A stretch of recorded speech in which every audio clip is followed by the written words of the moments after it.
बार आलस्य से परेशान एक व्यक्ति गौतम बुद्ध के पास आता है और कहता है, बुद्ध, मेरे अंदर बहुत आलस्य है। मैं इस आलस्य की वजह से अपने जीवन में वो सब कुछ नहीं कर पा रहा जो मैं करना चाहता हूँ। इस आलस्य ने मुझे बहुत परेशान कर रखा है।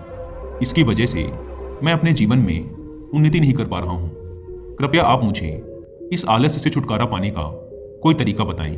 यह सुन गौतम बुद्ध मुस्कुराते हैं और उस आलसी व्यक्ति से कहते हैं, तुम्हें कैसे पता कि तुम्हारे अंदर आलस्य है? उस आलसी व्यक्ति ने कहा, बुद्ध, केवल मैं ही नहीं बल्कि मेरा पूरा परिवार भी यही कहता है कि मैं एक आलसी व्यक्ति हूँ। बुद्ध ने कहा, क्या तुम मुझे इसका प्रमाण दे सकते हो कि तुम एक आलसी व्यक्ति हो? उस आलसी व्यक्ति ने कहा, जी बुद्ध, मैं दे सकता हूँ। बुद्ध ने कहा, फिर प्रमाण दो।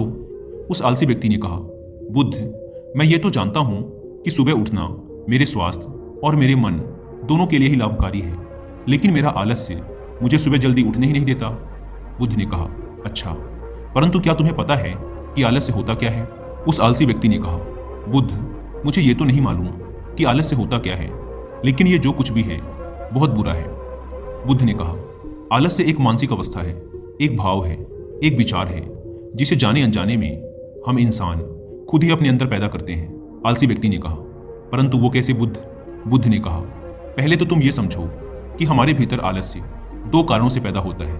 पहला कारण है शारीरिक और दूसरा कारण है मानसिक। शारीरिक आलस्य का पहला कारण है भोजन। जब हम कोई ऐसा भोजन ग्रहण करते हैं जिसमें खुद कोई जीवन नहीं है, तो ये भोजन हमारे शरीर के लिए बोझ बन जाता है और फिर यह हमारे अंदर आलस्य पैदा करता है, क्योंकि हमारा शरीर भोजन से मिलने वाली ऊर्जा के सहारे चलता है और फिर हम इसे जैसा भोजन देते हैं वैसे ही ऊर्जा हमारे शरीर को भी प्राप्त होती है।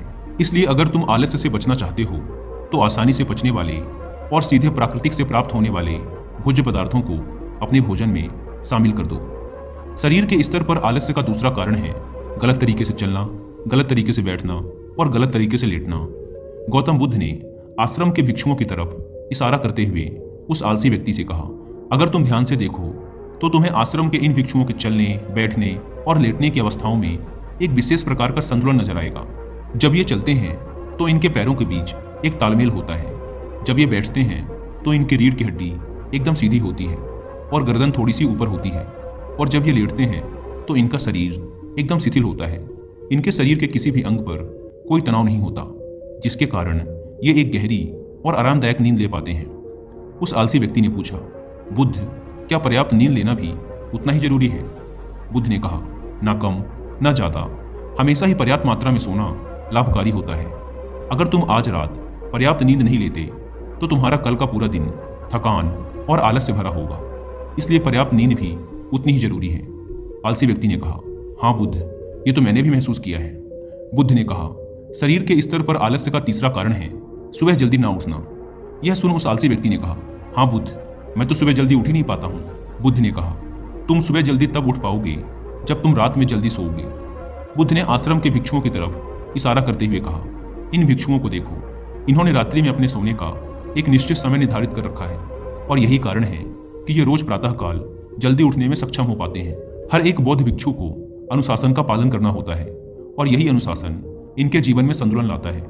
कुछ लोग अनुशासन को एक बंधन समझते हैं। उन्हें लगता है कि अनुशासन उन्हें बांधता है, लेकिन सच्चाई ये है कि अनुशासन हमें बांधता नहीं बल्कि स्वतंत्र करता है। इसलिए अगर तुम शारीरिक स्तर पर आलस्य से छुटकारा पाना चाहते हो तो खुद को अनुशासन में ढालो, एक निश्चित दिनचर्या का पालन करो। उस आलसी व्यक्ति ने कहा, लेकिन बुद्ध, शुरुआत कहाँ से करें? सही तरह का भोजन करने से, सही तरह से बैठने, लेटने और चलने से, या फिर सुबह जल्दी उठने से? बुद्ध ने कहा, मन के स्तर पर आलस्य का पहला कारण है हमारी पुरानी गलत धारणाएं। जब हम किसी काम के लिए खुद को काबिल नहीं समझते तब हमारे भीतर आलस्य पैदा होता है। अगर हमारे मन ने यह विश्वास कर लिया कि पिछली बार की तरह इस बार भी मैं इस काम में असफल ही होऊंगा, तो उस काम को करने में हमें आलस्य आएगा। जबकि हम खुद को ये नहीं समझा पाते कि पिछली बार और इस बार में बहुत फर्क है। अब हम मानसिक तौर पर वो नहीं हैं जो पहले थे। हमने पिछली हार से बहुत कुछ सीखा भी है। इसलिए मानसिक आलस्य से बचने के लिए सबसे पहले खुद पर विश्वास करना सीखो। मानसिक आलस्य का दूसरा कारण है छोटी सोच वाले और आलसी व्यक्तियों का साथ करना। कई बार ऐसा होता है कि हम खुद आलसी नहीं होते, लेकिन कुछ आलसी और कामचोर लोगों के साथ रहते रहते हम खुद भी आलसी और कामचोर बन जाते हैं। यह सुन उस आलसी व्यक्ति ने कहा, हाँ बुद्ध, ये तो मैंने भी महसूस किया है, बुद्ध ने कहा। तो सबसे पहले आलसी और कामचोर लोगों की संगति में रहना छोड़ो। बुद्ध ने आगे कहा, मानसिक आलस्य का तीसरा कारण है काम को टालने की आदत। काम को टालना आलस्य और मानसिक तनाव का सबसे बड़ा कारण है। शुरुआत में तो हमें पता नहीं चलता, लेकिन धीरे धीरे ये आदत हमारे अंदर घर कर जाती है और ये एक अकेली आदत ही किसी भी इंसान की जिंदगी बर्बाद करने के लिए काफी है। इसलिए जो काम आज किया जा सकता है उसे कल पर कभी ना टालें। बुद्ध ने कहा, मानसिक आलस्य का चौथा कारण है लक्ष्य का स्पष्ट ना होना। मान लो तुम किसी बड़े से रेगिस्तान में फंस चुके हो और तुम्हें जोरों की प्यास लगी है, तब तुम क्या करोगे? उस आलसी व्यक्ति ने कहा, मैं पानी की तलाश करूंगा। मैं कोशिश करूंगा कि जल्द से जल्द रेगिस्तान के पास वाले गांव में पहुंच जाऊं। बुद्ध ने कहा, लेकिन अगर बहुत कोशिश करने के बाद भी तुम्हें पानी ना मिले तब? उस आदमी ने कहा, मैं तब भी प्रयास करता रहूंगा, क्योंकि मेरे पास और दूसरा कोई विकल्प ही नहीं होगा। गौतम बुद्ध ने मुस्कुराते हुए कहा, इंसान को आलस्य तभी घेरता है जब उसके पास कोई स्पष्ट लक्ष्य ना हो या फिर उसके समक्ष बहुत से विकल्प उपलब्ध हों। इसलिए लक्ष्य का निश्चित होना परम आवश्यक है। अगर तुम सुबह उठकर व्यायाम नहीं कर पा रहे हो तो उसका कारण तुम्हारी नज़र का स्पष्ट ना होना है। अभी तुम भविष्य में होने वाले रोगों और उन रोगों से होने वाली पीड़ा को स्पष्ट रूप से महसूस नहीं कर पा रहे हो। बुद्ध ने आगे कहा, मन के स्तर पर आलस्य का पांचवा कारण है किसी काम को करने की कोई बड़ी वजह ना होना।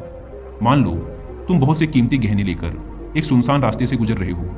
तुम चलते चलते बहुत थक चुके हो और तुम्हारा बैठने का मन कर रहा है और तुम एक बड़े से पेड़ के नीचे आराम करने के लिए बैठ जाते हो। तुम अभी बैठे ही थे कि तुमने देखा कि दूर से कुछ डाकू तुम्हारी तरफ भागे आ रहे हैं। तो क्या ऐसी परिस्थिति में भी तुम्हारा आलस्य तुम्हें भागने से रोक सकेगा? नहीं ना।